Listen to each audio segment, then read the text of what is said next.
Minha vida e tempos difíceis. Fui solteiro a vida toda até agora e espero continuar assim. Gosto de estar sozinho. Conheço homens que vão caçar não porque gostam, mas porque é o único momento do ano em que conseguem ficar sozinhos por mais de alguns minutos. Sou o tipo de pessoa que gosta de estar sozinho na maior parte do dia. Posso visitar a família durante as férias e passar alguns dias rodeado de pessoas, mas depois preciso voltar para casa para ficar sozinho. Simplificando, sou o tipo de homem que acha a vida do personagem de Jack Nicholson em que melhor, é impossível, bastante atraente, exceto pelo misoginismo, racismo, covardia, transtorno obsessivo-compulsivo e talvez outras coisas. Ainda assim, ele ganha a vida escrevendo romances e passa boa parte do dia sozinho. Depois, ele estragou tudo se apaixonando. Custa acreditar que tem uma irmã, Brenda Kennedy, que escreve romances. Para as mulheres que fazem posts reclamando na Thread Forever Alone do Reddit, peço desculpas. Dou permissão para você dizer que fomos noivos, mas cancelamos o casamento por uma questão de vida ou morte. Teríamos nos matado. Talvez você possa usar essa história para responder perguntas incômodas sobre por que ainda não se casou ou recasou. Acrescente todos os detalhes horríveis que quiser. Certifique-se de me culpar, mas tenho filhos, embora não biológicos. Como professor na Ohio University em Athens, Ohio, frequentemente confundida com a Ohio State University em Columbus, ensinei 60 ou mais filhos adultos, geralmente de 18 a 22 anos, sem fraldas sujas, a cada trimestre, na época em que a universidade usava o sistema trimestral. A maioria dos meus alunos era um anjo, mas alguns não. Infelizmente, encontrei plágio em trabalhos e, em alguns casos, denunciei o aluno à justiça universitária, onde a punição mais comum era a probation acadêmica. Mas, infelizmente ainda, sei que não descobri todos os plágios. Claro, a maioria dos alunos trabalhava duro e não plagiava. Aqui vai um exemplo de desonestidade acadêmica que não foi cometido por um aluno meu, mas que uma aluna me contou. Ela e uma conhecida estavam fazendo um curso de programação, mas ambas estavam com dificuldade. Quando o projeto final foi exigido, nenhuma conseguiu completá-lo, mas um terceiro aluno entregou cópias para quem quisesse. Minha aluna foi honesta e não entregou o que não era dela. A outra aceitou a cópia e entregou como se fosse sua. Resultado: minha aluna tirou F e reprovou. A outra passou com A. Minha aluna refez o curso, aprendeu a programar e conseguiu um emprego como programadora. A outra não refez, não aprendeu.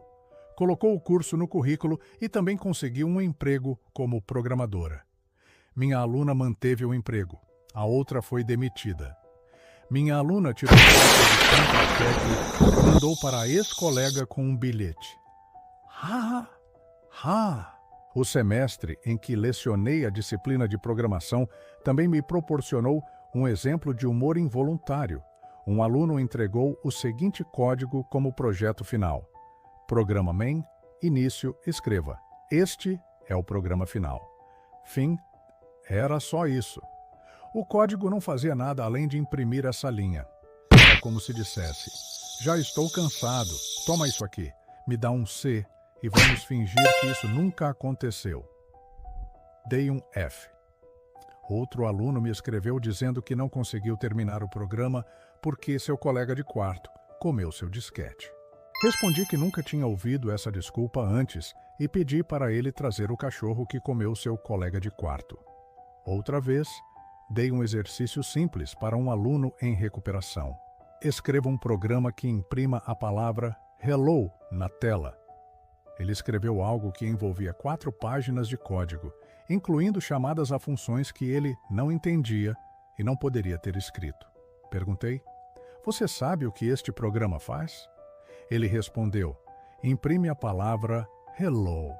Sim, disse eu, mas é como jogar uma granada num prédio só para tocar a campainha.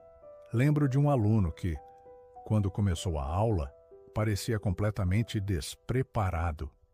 Ele não sabia o básico de lógica e muito menos como compilar um código.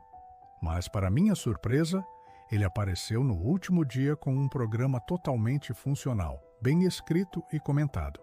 Desconfiei, claro, e perguntei se ele mesmo tinha escrito. Ele respondeu: "Sim, senhor.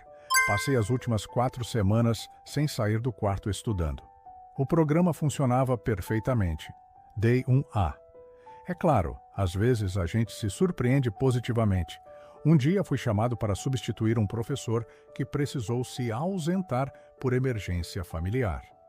A turma estava estudando Pascal, uma linguagem que eu mesmo não dominava tão bem, mas aceitei o desafio. Preparei uma aula, revisei o material e cheguei animado. Quando comecei a falar, percebi que a turma estava muito quieta. Depois de 20 minutos, um aluno levantou a mão e disse: "Professor, este é o curso de COBOL." Eu estava na sala errada. Depois que me aposentei, decidi tentar a vida como escritor. Não foi uma decisão repentina. Sempre gostei de contar histórias, especialmente aquelas que pareciam engraçadas ou absurdas. Minhas experiências como professor renderam material suficiente para uma vida inteira de crônicas. Meu primeiro livro vendeu algumas cópias, o segundo vendeu menos ainda. Mas continuei escrevendo, mesmo sem grandes lucros, porque contar histórias era algo que me dava alegria. Escrever também me ajudava a lidar com a solidão, aquela que eu mesmo escolhi, mas que às vezes pesava. Criar personagens, relembrar situações engraçadas ou constrangedoras do passado, imaginar desfechos alternativos para eventos banais. Tudo isso me dava um propósito. Lembro de uma vez em que escrevi sobre meu vizinho, que tentou montar uma estufa no quintal, usando plástico bolha e uma estrutura de PVC. Durante uma ventania, toda a estrutura saiu voando como uma nave espacial em baixa altitude. Eu ri tanto escrevendo aquilo que acabei mantendo o texto, mesmo sem publicar. Ainda está guardado no meu disco rígido. Meus leitores são poucos, mas fiéis. Às vezes recebo e-mails de pessoas dizendo que riram alto lendo um trecho ou que uma história as fez lembrar de alguém querido. Esses momentos compensam qualquer fracasso comercial. Eu me lembro de uma leitora do Texas que escreveu: "Você escreve como se fosse meu irmão mais velho rabugento, e isso me conforta." Guardei esse e-mail. Também já pensei em parar. Uma vez, após receber a 10ª carta de recusa de uma editora, senti que estava desperdiçando tempo.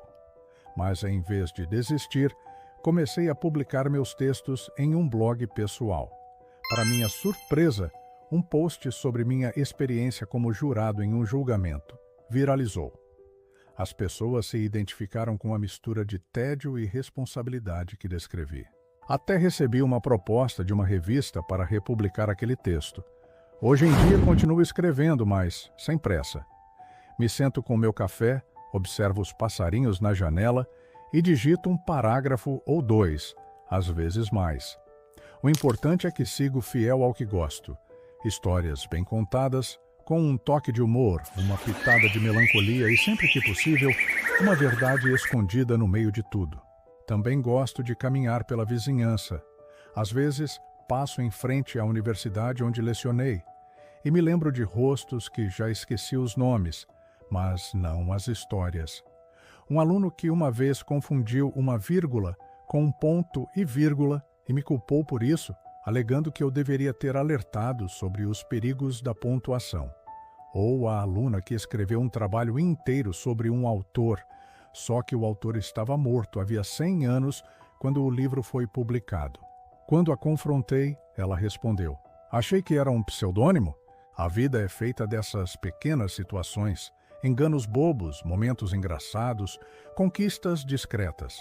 Não espero escrever um best-seller, só quero continuar contando minhas histórias enquanto a cabeça funcionar, enquanto os dedos puderem digitar.